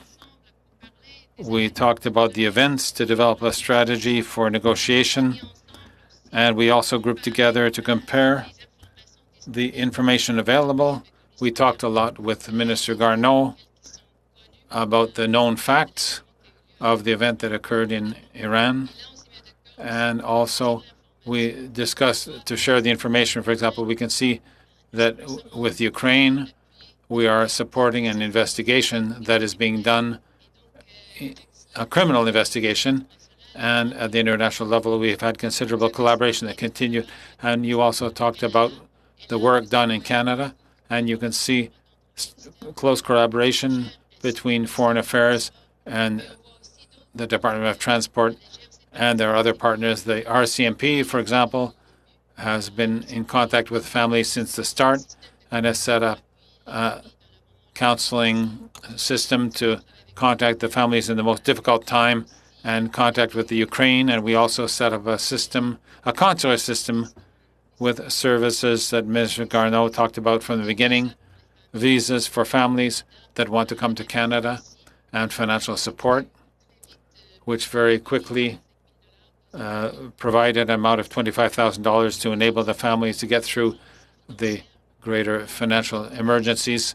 And since the start, we saw that there was collaboration both in Canada and internationally, and that continues until today.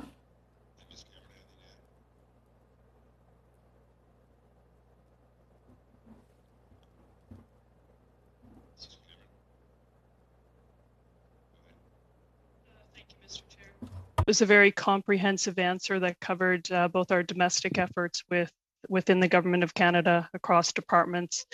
We've also worked, I would just add or supplement the answer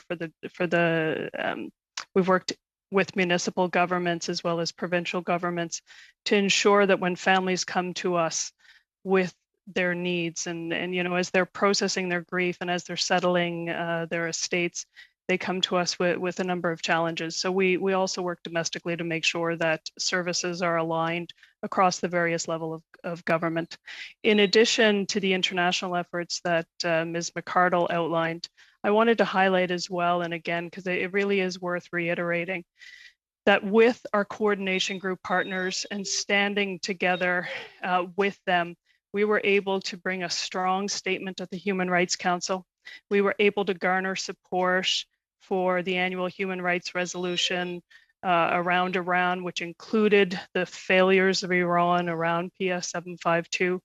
And we also, leveraging our allies and our international partners, made a strong case with the G7 ministers that, and at the G7, that PS 752 was indicative of Iran's continuing human rights abuses.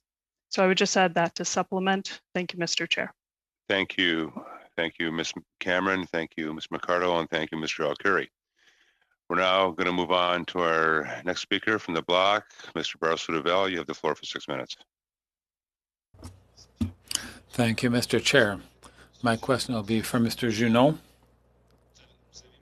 You mentioned a little earlier that you set up an initiative for air safety, the safer skies, whatever the exact term is, you can clarify that for me, and to prevent situations where people fly over a sector where they may be placed in danger.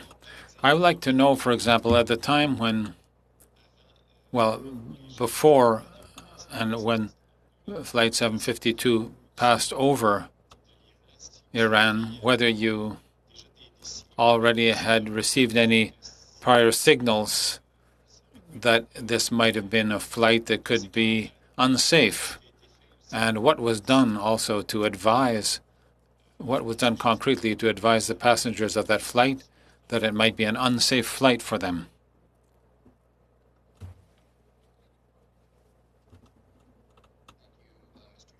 I'll start that answer, and perhaps my colleagues from Global Affairs might want to speak about public notice. But I'll say that first of all, we knew based on the activity and the heightened tensions in that area that the conflict had in fact escalated.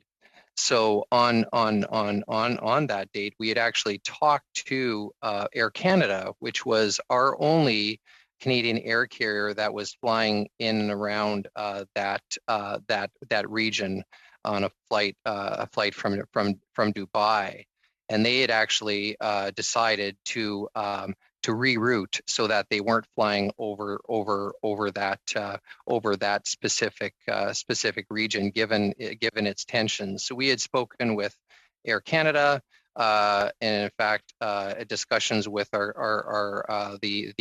FAA as well, as the FAA had issued a notice. We call them a NOTAM, a notice to airmen, about 3 hours before PS 752 took off. What specifically was said, back to your direct question, Mr. Chair, what was specifically told to those the passengers on that plane, I do not know. Our interactions were with Air Canada. We issued a news release. We tweeted out information that Canada and Transport Canada was actively monitoring the area the night of that night, so because of concern as well. Thank you, Mr. Chair. Mr. Barrasso-Duval. Oui, donc ce que je comprends. Fine. What I understand from your response is that you were in contact with airlines from here to give them recommendations that generally would be followed, but in the case of the people who use airlines that are not Canadian airlines, then you don't have necessarily any contact with them. So that happened in 2020. But if the same situation were to occur again in 2021, what would be different for people in those aircraft if once again they were to board aircraft that are not part of Canadian airlines? Thank you, Mr. Chair. And I think what the honourable member is speaking to is exactly at the heart of Safer Skies and the work that we're doing in terms of exchanging information with other countries to issue the NOTAM that I've talked about many times, because that's available to all airlines, while our regulatory enforcement is only over Canadian airlines. It is available to all pilots and other airlines as they make their decision when they would see a NOTAM issued by Canada over a particular area, would alert them that Canada is concerned about that, and that perhaps and that ought to inform their risk assessment. But it goes to the heart of making sure that, as to the extent possible, that information is shared amongst airlines, amongst like-minded countries, so that ultimately everyone is able to make a risk assessment based on the same information, or as much information as possible, that ultimately those conflict zones and the dangerous airspaces are safer. Thank you. Mr. Brasseur-Deville. Thank you. So what I understand is that there's still some work to be done in order to be able to alert people about these issues, because as we know, of course, it's a little bit our responsibility to go out on internet, to look things up, to check government sites, but nevertheless, there is a higher and higher disconnection rate among people regarding the news, so it may be harder to reach people to inform them of these situations. If we just limit it to the specific situation in Iran, would you say that today a flight going over Iran would be a safe flight?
And I'm wondering about, the incentive that those companies have to continue flights into higher risk situations, and how that should be managed so that they're responding appropriately to a given level of risk. I'm not sure if I'm making that question clear, but there's a decision made about whether a flight goes ahead, and it's based on all the information they have. But obviously, there's an interest there in pursuing that activity because they have a financial interest at stake.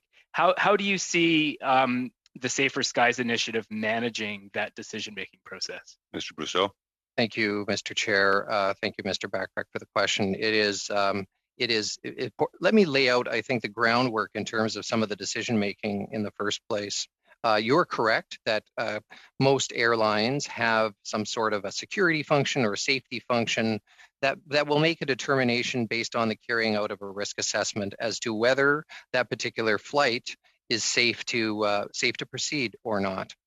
The pilot also has a very heavy responsibility in determining whether it's safe for her or him to fly that day, and in fact will inform herself of the NOTAMs, the various other conditions that are existence in the space at that particular time, as well as the air traffic control. The state, obviously, the state of where where the airport in this case would be. There's a number of different players that have important responsibilities. And I'll say, as a regulator in Canada, that safety is, and I recognize your point, safety is part of and and we drill it in through our regulations, through the safety management systems, et cetera, that has to be the primary concern. And when the the various stops and checks along the way include, like I mentioned, providing the proper information and ensuring that all those decision makers along the way actually are properly informed and have that timely access to the best information that they possibly can. I hope that answers your question. Mr. Bachrach? It's useful information. I think the reality is that those pressures exist in all sorts of different transportation sectors where there are safety considerations at play and there are pressures to continue with business. So, I appreciate the points that you've made there. And perhaps shifting to a slightly different aspect, senior Ukrainian officials recently said they believe that Iran intentionally shot down PS-752. Do you agree with this assessment? Mr. Brousseau? Thank you, Mr. Chair. I think it's really important, frankly, and Minister Garneau spoke to it, that Iran is the country that has all the information, has the information to be able to make that determination, and the commitment that the Prime Minister, ministers have made is to get all those facts properly unearthed and understood, and that's part of the reason why the forensic examination and assessment team was formed, to be able to assess all the information and intelligence available, to be able to reach findings and conclusions, et cetera, related to what in fact happened. It really is key through that process to be able to make that determination as to the point or the conclusion that you made. Thank you, Mr. Chair. So Ukraine under Annex 13, they are an active participant in the investigations. So, assumedly they have access to more information than Canada does. Will Canada's eventual assessment be based on the same amount of information as the Ukrainian, like the Ukrainian officials have already, put their assessment out there that it was intentionally shot down? Can Canadians trust that assessment? Mr. Brousseau? I can't speak to whether what information the Ukraine had access to, both in the context of the safety investigation as an accredited representative, because they of course represent the state of the airline. They're the state of the airline. But what I can say is that that was a fundamental reason why the forensic examination team was established, because we weren't the answers. We were not receiving all the answers from Iran, and as a consequence, had to set up a team of experts here in Canada that would look at all the information that perhaps Ukraine had access to. I don't know. But certainly be able to have a fulsome assessment of that information and intelligence, to be able to tell the families best we know. Thank you, Mr. Brousseau. Thank you, Mr. Bachrach. Moving on into our second hour, and we're going to go into the first round of the second hour. Mr. Soroka, you have the floor for 5 minutes. Thank you, Mr. Chair. And I'll start off with Mr. Brousseau with my first question. When Minister Alghabra was here, he mentioned that 19 countries and 4 businesses have signed on with Safer Skies. My question is there going to be more countries signing on? And if they do, will the information be better, more information, meaning that it'll be safer to fly, or will it be just if more countries or businesses sign on, it'll be safer world for people in general flying? Mr. Brousseau. Thank you, Mr. Chair. That was what Minister Alghabra was referring to as a joint commitment that emerged or emanated out of the Safer Skies Forum at the beginning of December of last year.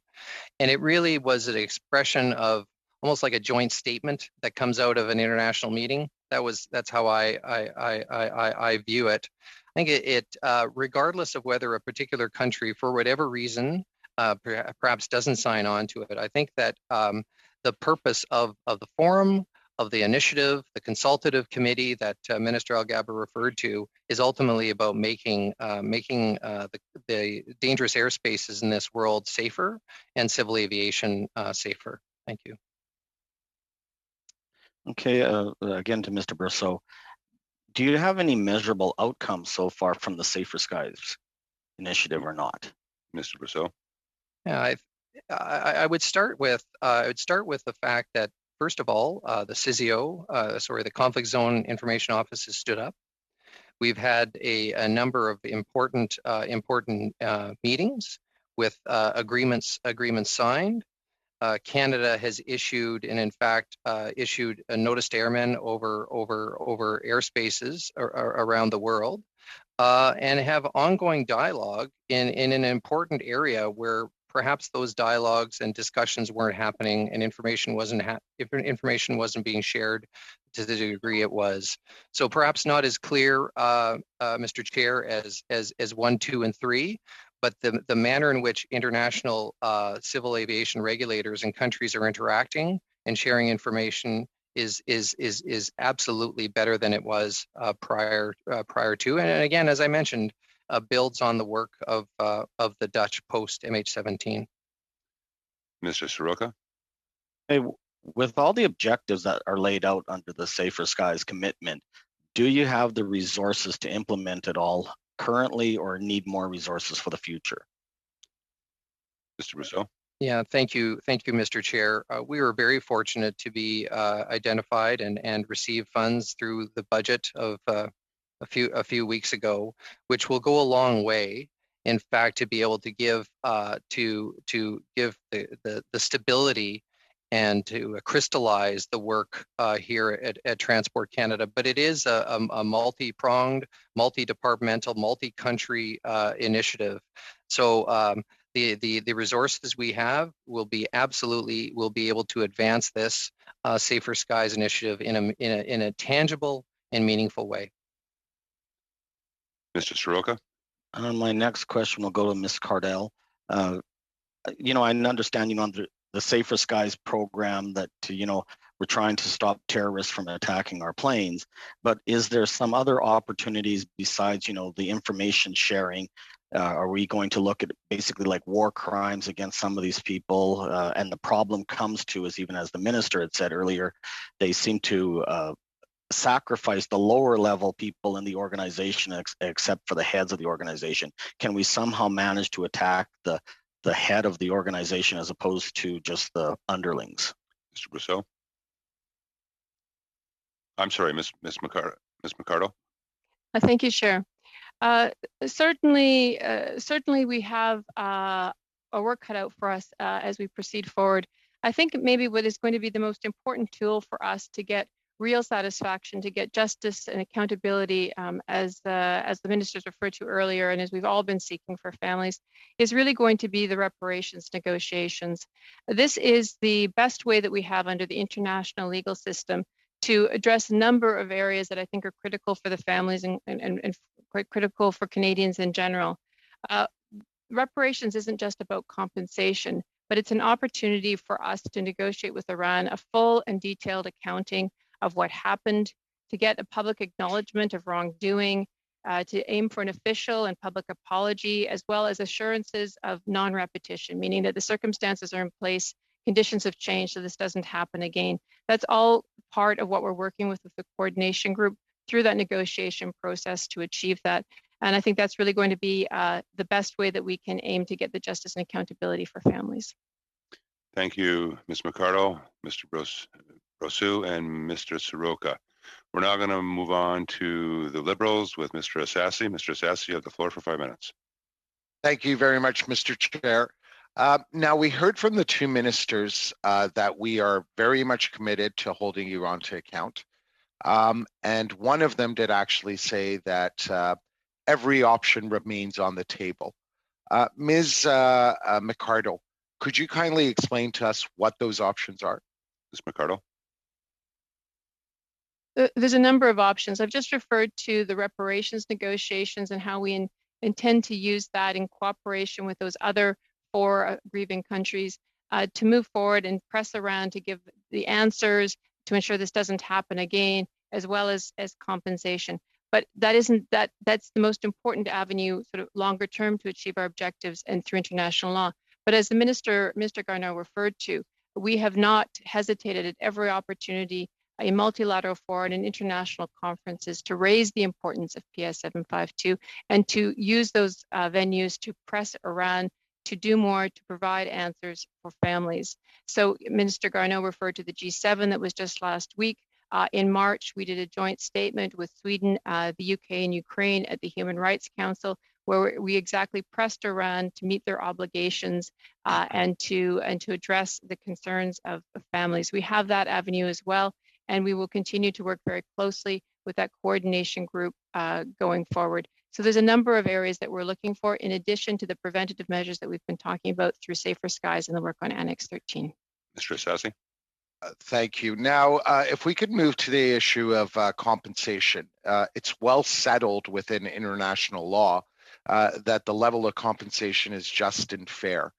We know that the Iranians did put an offer on the table, which was entirely inadequate. Ms. McCardell, could you kindly address that issue? Ms. McCardell.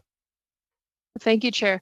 I think first of all, I would offer my agreement with your assessment that is an inadequate figure.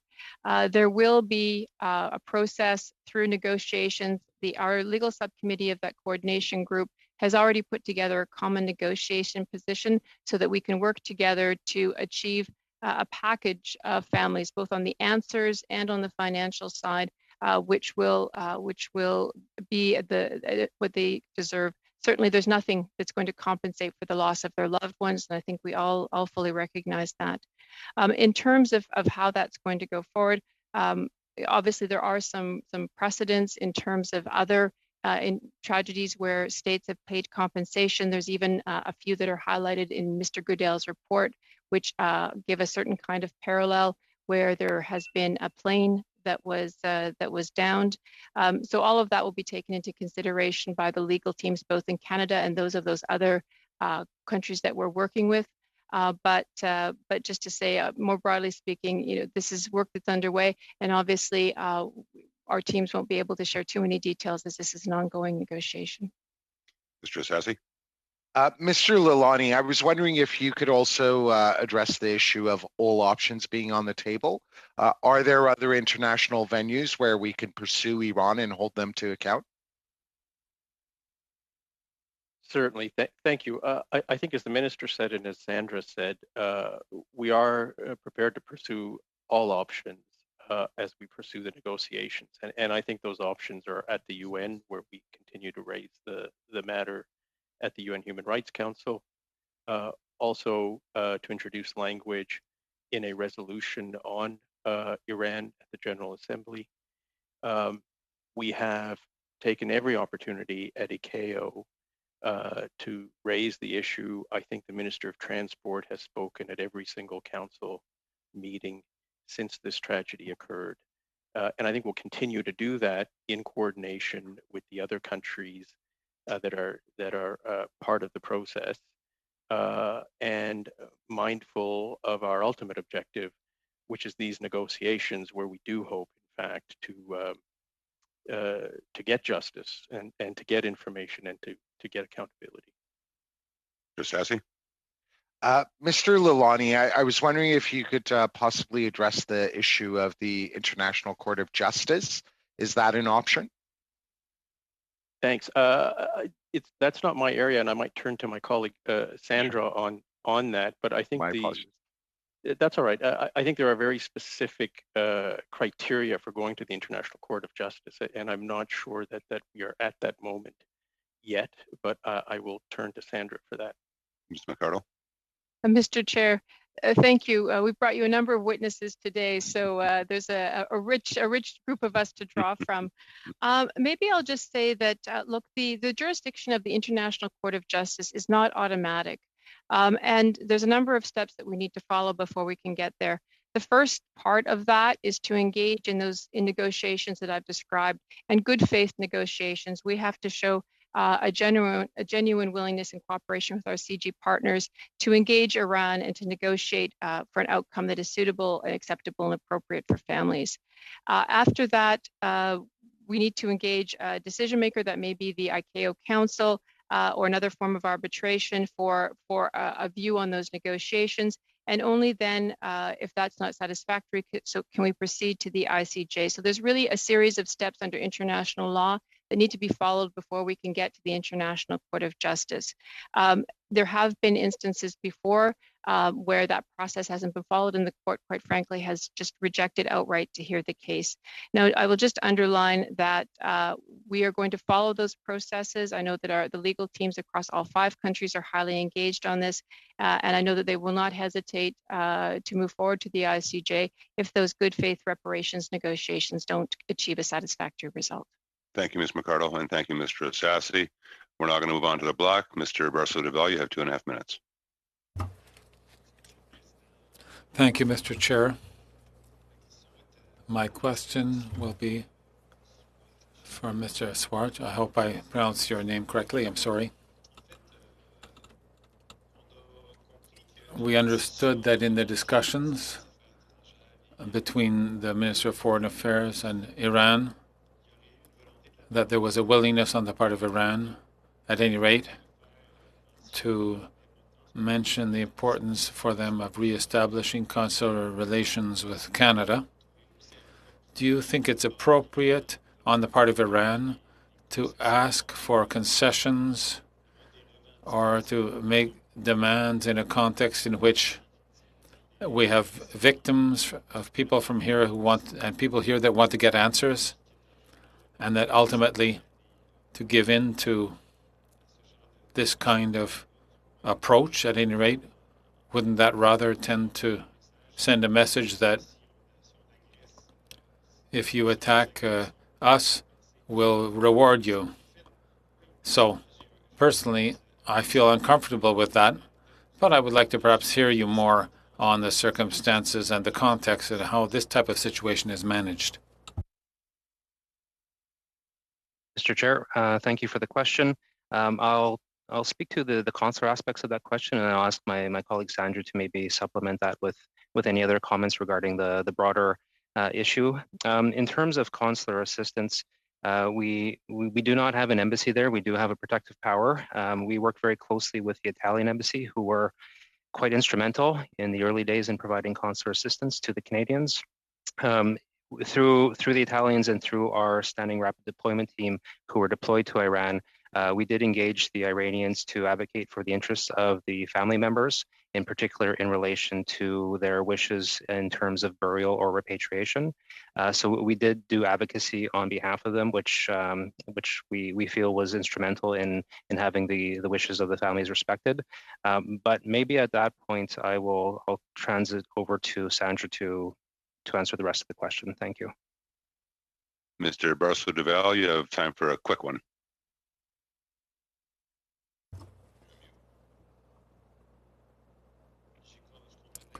I understood that Mr. Zwark wanted to let his colleague answer, so if she could do so, I would be very pleased.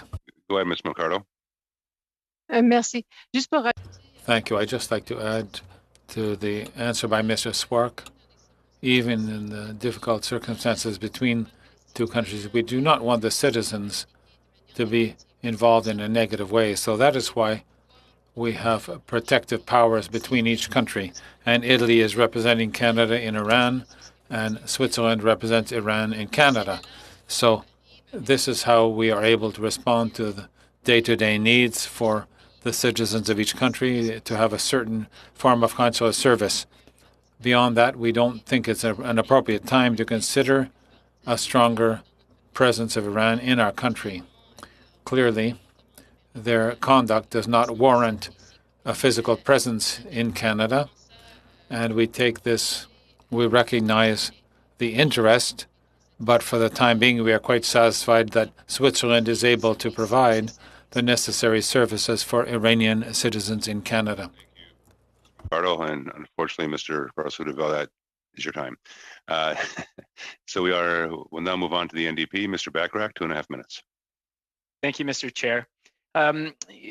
Speaking to the issue of compensation, the decision to reject the Iranian offer of compensation, was that decision made with the support of the families of the victims?